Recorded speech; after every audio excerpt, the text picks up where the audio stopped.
And last na maging watchful tayo, watchful of self.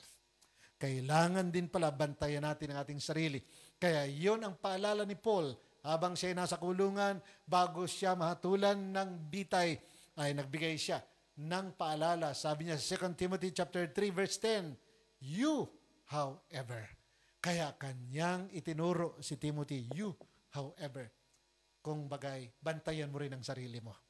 Bantayan mo ang mga panahon, anong nangyayari?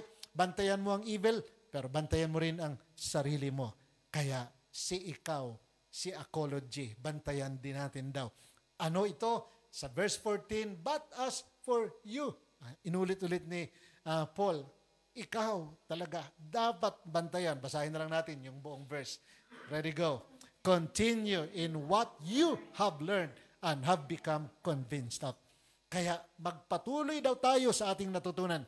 Huwag nating talikuran ang ating natutunan. Lahat ng ating narinig simula noon, magpatuloy tayo. Bakit? Ang salita ng Diyos na ating na-receive, 2 Timothy 3:16, ay God-breath.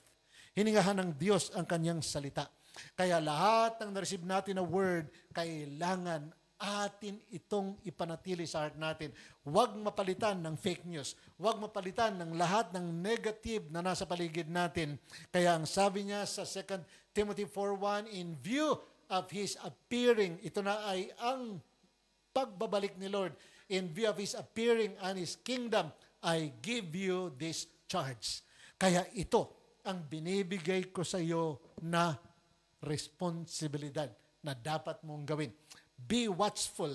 Be watchful of the evil times. Be watchful of evil. Be watchful of yourself, mga kapatid.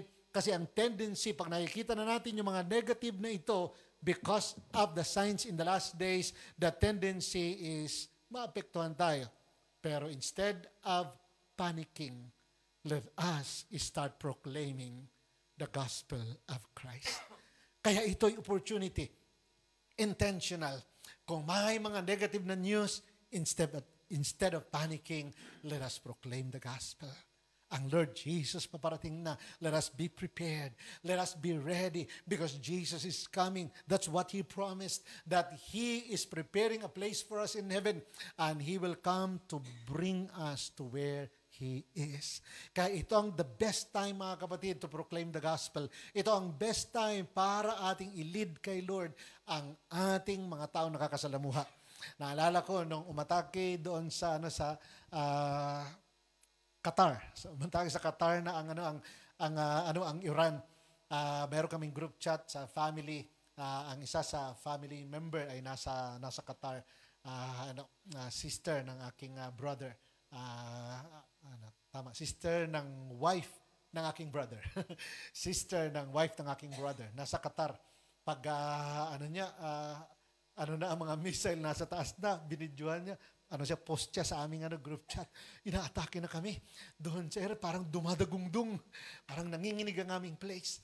Kaya sabi niya, kaya sinabihan ko na lahat ng aking mga kasama, ibigay na natin kay Lord ang buhay natin. I-surrender na natin kay Lord. Ano man ang mangyari, na kay Jesus tayo. Kaya inana ko siya doon, great work.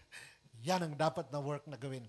Instead of panicking, let us proclaim Christ Jesus as our Savior, as the only one who can preserve us. Not only here on earth, pero preserve baging ang ating kaluluwa diretso sa kalangitan. Kasi anong silbi na ma-preserve tayo sa lupa, pero ang kaluluwa naman nasa impyerno. Pero ma-preserve tayo, body, soul, and spirit. Diretso langit, mga kapatid.